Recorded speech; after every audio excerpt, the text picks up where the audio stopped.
Hello, my lovely audience. On today's episode of Beyond Borders, we are honored to introduce Mihir Sangani, the founder and creative director of Designsmith.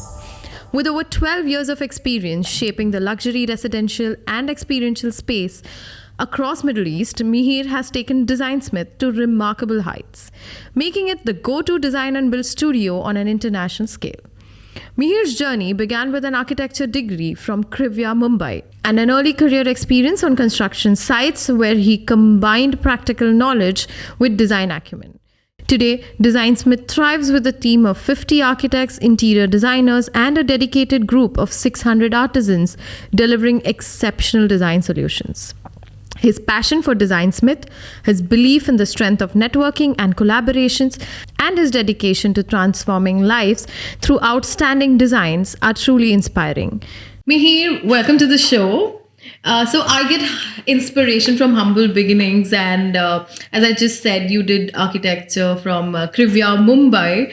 So can you take us back to your early days in your career and share like a pivotal moment which ignited your passion for design and architecture? Early days in my career, that's a fun one. So my dad's actually an architect. When we realized very early on during my schooling that I wasn't cut out for much of education, the fallback plan was that the least I can do is teach him how to draw a straight line. And my favorite subject was geometry. So all those tools which he'd inherited from his father, who was a structural engineer, those cool compasses and things like that, like I would spend hours on geometry in general. So I realized that that was a skill set that I had.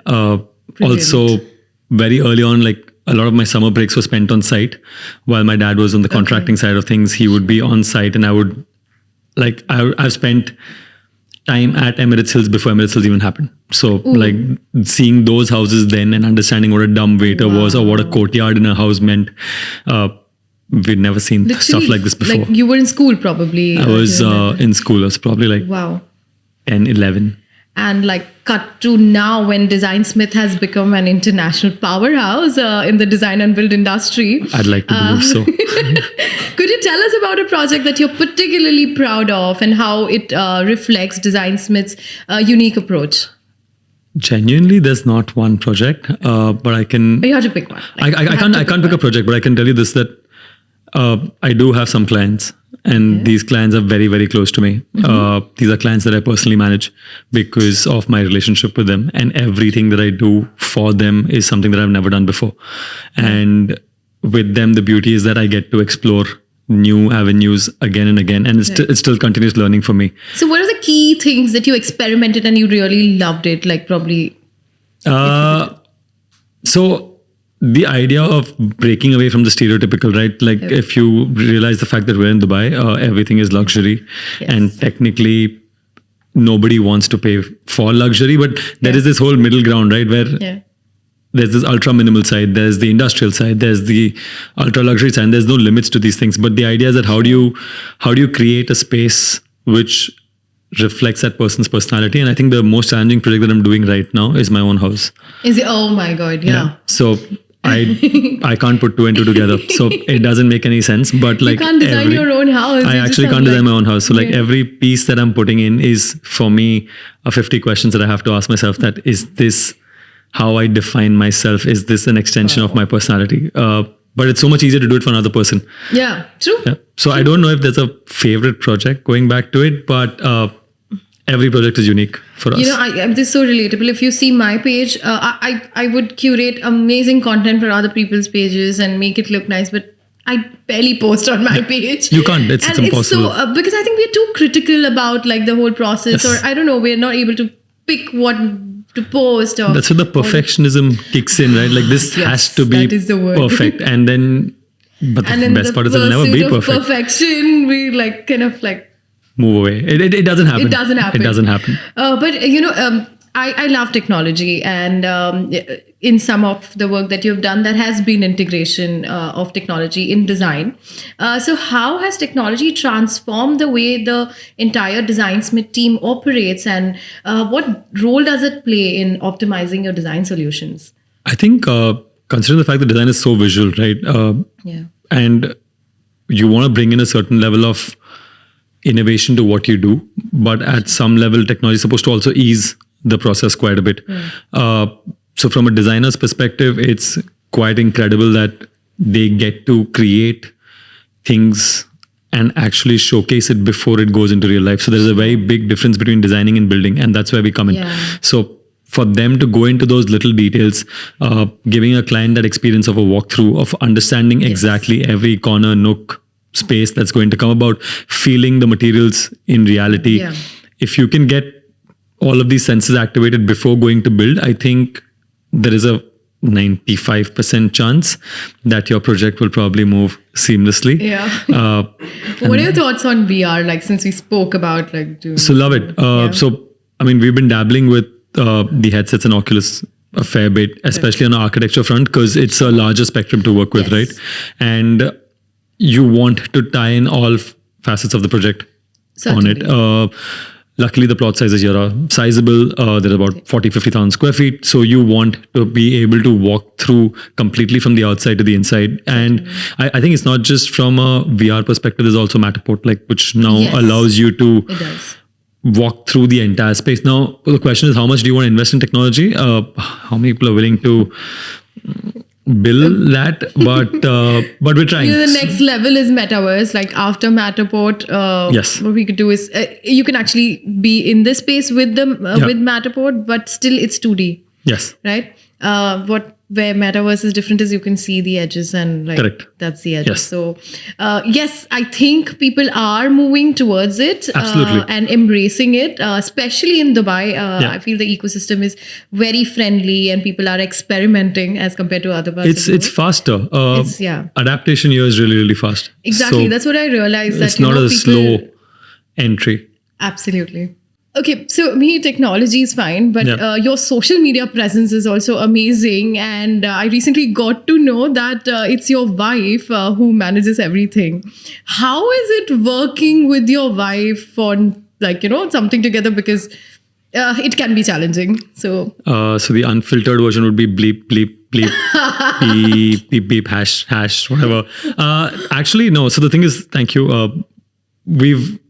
I think very early on, we realized that our medium being so visual, like it's easier to be more present when you're actually showcasing your work, right? And while in the early days, most studios try and avoid the cost of onboarding a marketing agency.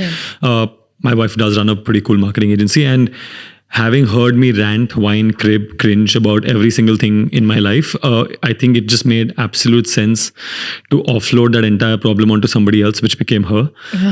I don't think they enjoy it as much as I enjoy it, because I think I should ask her this question. so this would be more of their question. But From probably the most difficult client she has. so I mean, the difference kicks in like when you have to draw that fine line between being a couple versus being a client and a vendor, right? And when the person that you're dealing with is more demanding than most other people, because I'd like to believe that I do have some sensibilities in marketing when it comes to it, and my expectations are sky high. So like when you have to draw that line, like there's messages flying in, there's passing conversations, but then you're expecting everything to happen. So I understand that from their perspective, it's really, really hard. But if it's a simple plug, guys, check out Nuja. They do great work. Yes, I'll add the details here. And, coming to that, we are collaborating with them, and collaboration is a recurring theme in your journey as well. Yes. So could you share an example of a collaboration that brought a fresh perspective to your work and it led to some innovative outcomes? So I'll tell you, one of the coolest projects that we're working on right now is basically a Japanese restaurant called Mama Fry. And this is co-designed by a local Emirati person who is absolutely influenced by the Japanese culture. What I love the most about this is that this is one of those projects where everything has to be perfect. The client has his own version and imagination. Yeah. He's also the client, but he's also a part designer, and we're doing this together. So while there's a lot of fighting, hair pulling and things like that which happen in the studio because of what we want to see and achieve versus what he has to achieve as technically a restaurant operator. Right.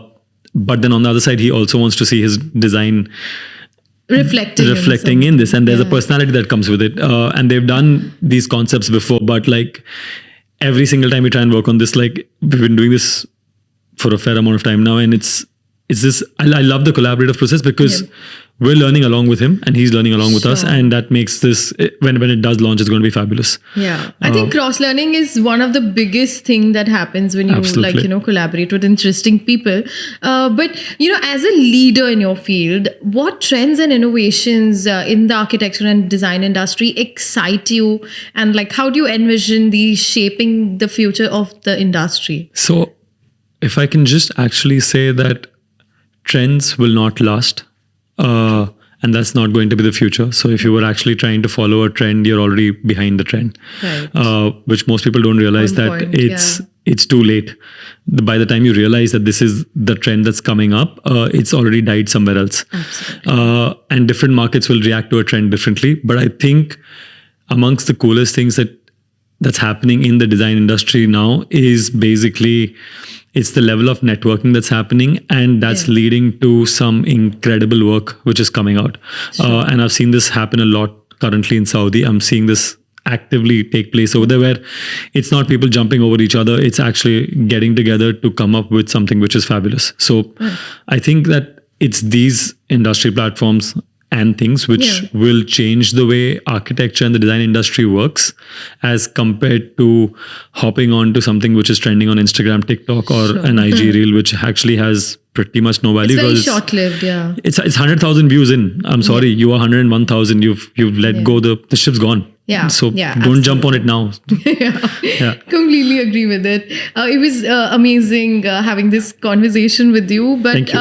Looking ahead, what's next, Mihir, and for you and Design Smith, for you and Design Smith, are there any upcoming projects or initiatives that the listeners can get a sneak peek into? So we have a few very cool projects coming up. There's this incredible co-working space that we're working towards right now, which is in Riyadh. We've also moved away from purely interiors into like a larger architectural space, which is focused on residential as well as commercial developments, because we've realized that the creative boundaries for that don't exist. Right. And while you're playing within certain parameters, like there is an abundant space for everyone to creatively perform their roles and have a project which is unique, because we're still in Dubai, and the next big one is just like one corner down the road. So, so if you look at that, then there's no end to this. Possibilities are endless. The possibilities are endless. I keep saying this to people, like when everyone's telling me like, hey, why has your team not moved to Riyadh completely in Saudi and things? And I'm like, have you been down Hessa Street? Have you seen the amount of land that's available there right now? And if that development's not done, you're actually jumping ship without realizing that this same country Has a lot more. It's insane. There's so much pending here. Yeah. So Yeah. like this is continue to grow. It's going to grow. There's no stopping. Yeah, I think there's no stopping. Thank you, Mihir, for sharing your incredible journey and insights with us today. To all our listeners, stay tuned for Beyond Borders podcast for more inspiring stories from visionaries who are redefining the industry. Until then, keep exploring, keep innovating, and keep pushing the boundaries.